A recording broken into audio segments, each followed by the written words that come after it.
Thank you very much. Thank you very much for inviting me. And I'm especially thankful for the media attention, because we have learned in the Netherlands that the involvement of the media in promoting energy efficiency and awareness raising is crucial. And if we look at the Netherlands, well, I see something in the paper about energy efficiency and about climate change almost every day. And that is something that is also necessary, I think, in Serbia. In the Netherlands, we started seriously thinking about energy efficiency in the 70s. There was an oil crisis, and that forced us to give more attention about saving energy. So we have in the Netherlands a history of about 20, 30 years in promoting energy efficiency.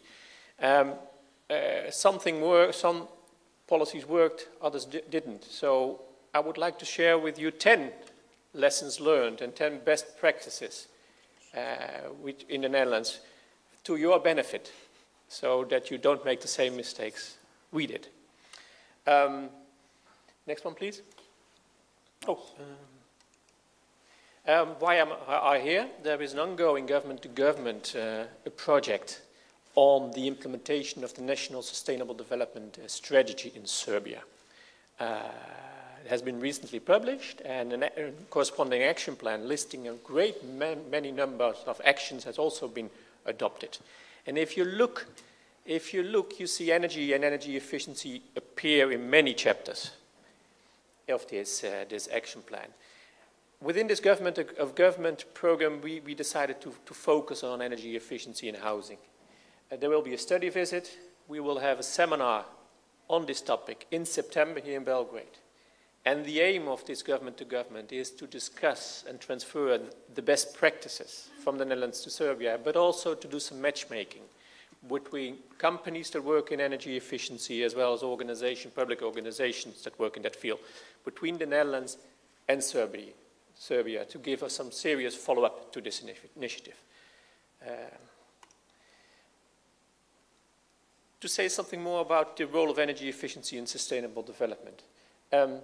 Obviously, energy efficiency in general, it has been said before, serves the key objectives of sustainable development: environmental, economic, and security of supply. Energy efficiency in housing, if you look in that in particular, you see even more links. You need homeowners that organize, that go after their benefits, so that's about civil society. Household budget on a microeconomic level is improved. It reduces poverty to save energy. It relates to improving housing management and maintenance, increased values of property.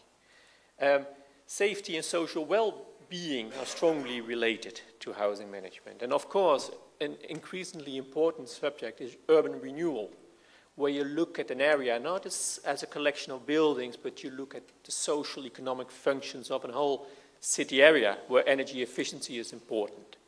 So you see energy efficiency in housing plays a huge role in the implementation of the Sustainable Development Strategy. Okay, 10 best practices or 10 lessons learned. Of course, this is clear. You need to have cost-based energy pricing. Subsidizing energy pricing is a very ineffective way as an instrument for social policy, because who gets the most subsidy are the ones that use the most energy. And the one with big houses and jacuzzis, and these are not necessarily the target group for social policies.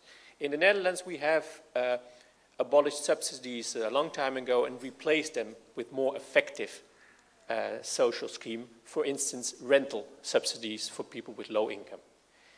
But interesting enough, if you look at the development, the picture below, at the energy and rental costs for a typical Dutch household, you see that you have the same thing happening in the Netherlands as in your country, is that the share of energy is increasing in overall household budget, even today.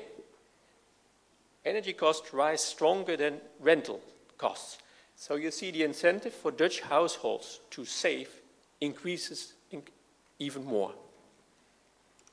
Number 2, metering, fair and transparent billing.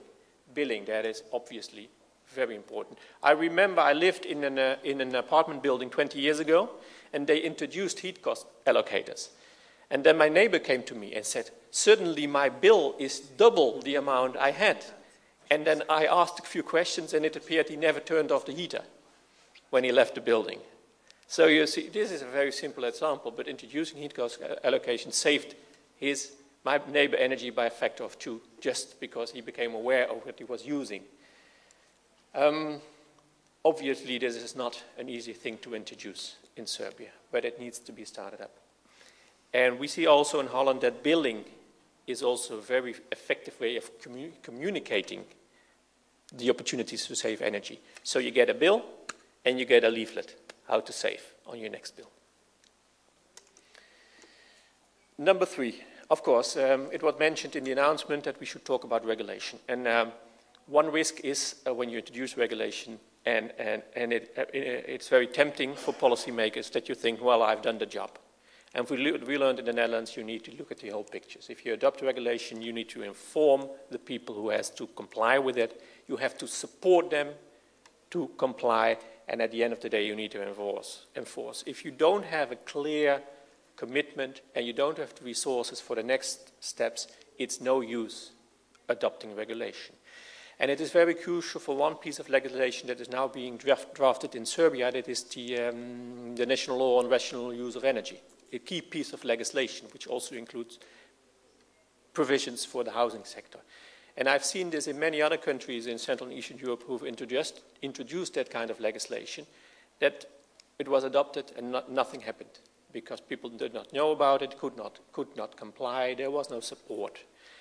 And fortunately, now you have the opportunity of learning from those experiences when you are working on that draft, I think this year, to be adopted end of this year. We have in Holland a typical way of policy making, we call it the Dutch model.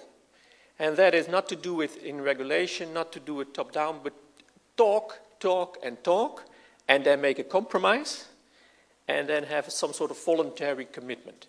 And we use that approach in energy efficiency as well. The government recently concluded an agreement with the key market parties that all deal with energy efficiency in existing housing, a kind of covenant, a voluntary agreement